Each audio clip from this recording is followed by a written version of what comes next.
a little fracas broke out there between both of them. David Morrell threw his championship belt at David Benavidez' face after DB shoved him when they went in the face-to-face. Isn't there a fight in February? Yeah. Is it normal for them to be drumming up this kind of animosity this early on? Yeah, because they do like the media stuff. Then they get into camp, get away from all of it. Maybe they'll do something a couple more weeks out. They're going to have to separate them at the weigh-in. Looks like it, dude. This does not. These guys seem to hate each other. But I'll see if I get a clip of that so we can use that later at the hour. But they just I was just watching that during the break, and I don't even think David started working out yet. He just got there in his street clothes, and Morrell had just finished his media workout. Which if you've ever been to a media workout, you just skip and rope a little bit, you hit some pads, just move around a little bit for some pictures, and then you talk to the media a little bit. But this one, it's typically they're typically separate. They don't typically do them together. But this one they did together. And so as Morrell is there, he waits for Benavidez to come in.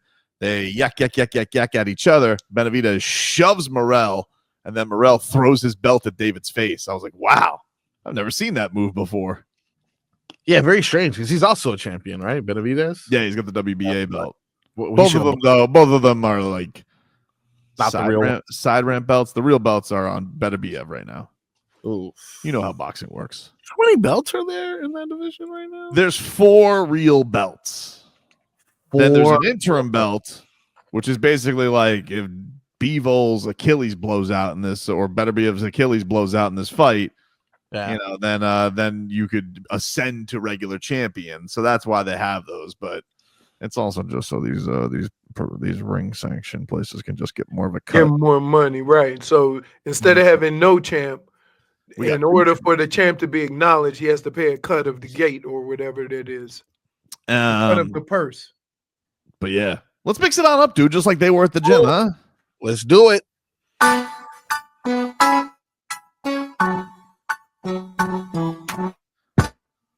The mixed bag is brought to you by Hurt Feelings. What do you got for us today, Froggy? That because of the fracas, or is there other hurt feelings? Nah, I mean my feelings are hurt. The Heat lost. Mike McDaniel's feelings are hurt. All right, that's fair. That is fair indeed. And you know what? Why don't we start there in our mixed bag today? Okay. Michael McDaniel. I don't mind the full name from now on. You don't get Mike. You get Mike when we're cool, we're buddies. Everything's cute and funny. You lose games when we need them most, you're Michael now. Unfortunately, one of the reasons why the Dolphins weren't able to get it done was the poor run game and the poor blocking. This is Mike McDaniel addressing how poor the blocking was and how it led to a poor run game. I think this particular game, I don't think was up to the standard, and regardless of whoever's in there, I think everyone's very, very aware after today's meetings that is not anything that we want Miami Dolphin football to look like. I think our competitors in the running back room want to do better with the looks that are given, but last night I didn't think that they're really giving their yards per carry doesn't do them justice. I thought our blocking wasn't good enough, and so then the focus is specifically on this week and how to improve that, and anything beyond that is conversation, hyperbole or whatever, but we need to get it better fast, because the same problem will present itself if we allow it to this week against the 49ers. I got an idea. Just a thought. Can we not play Eichenberg anymore? Why don't you put Isaiah Wynn? No. Just hear me out.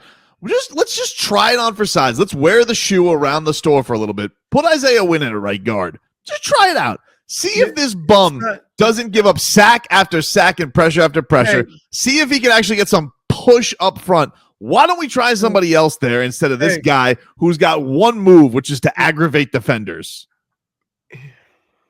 God, here comes another one of these conversations that I just hate.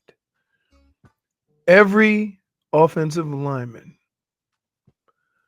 does not have the ability to play multiple positions. Because you have injuries, it hinders what you can and can't do. Some offensive linemen can only play one position. I know one who can't play any of them. Okay, and what are your options? Put Isaiah Wynn in. He's off IR. Put him in. Try something different. See if you find a little mixy mix. Just stop putting that guy out there. He sucks. I have a question. Sure. Sometimes your best isn't good enough. So if they put an offensive lineman in there just to be a little different, but you know damn well he ain't as good as what you have in there. But let me ask you something. Is he not as good, or do they keep trying to find a place for a pick that sucks?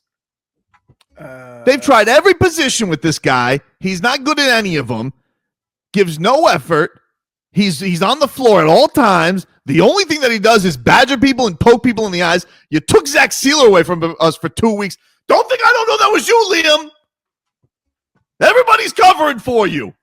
Boom. What if, just call me crazy, why don't we try the guy who was good last year? He was hurt this year. Why don't we put him out there? See if it just works better. What do you got to lose, dude? What are you going to do? Average 2 yards a carry?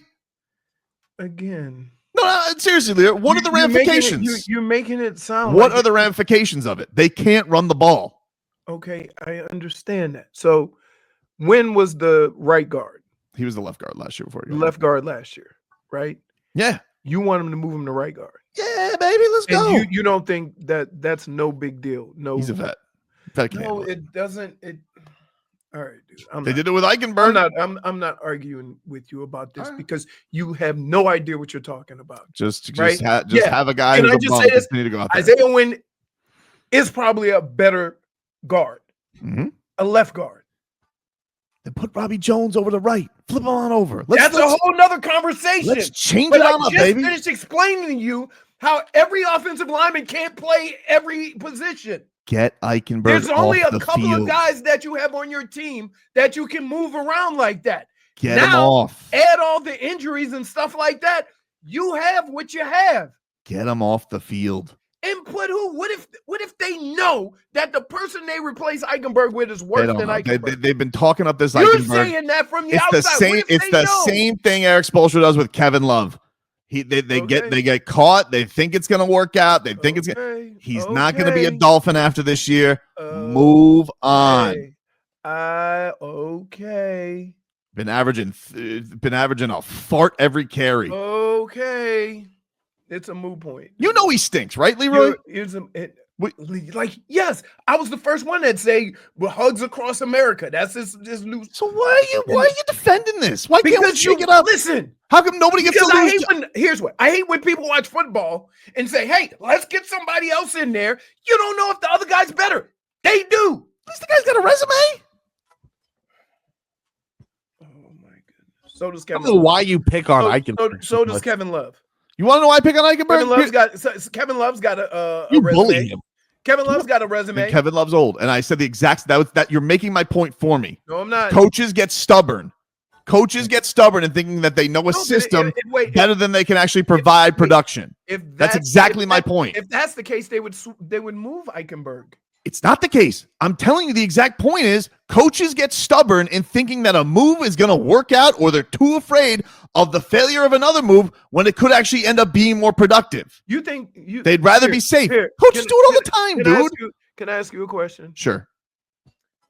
So what you're telling me right now is that a coach would rather be right and lose than be wrong and win.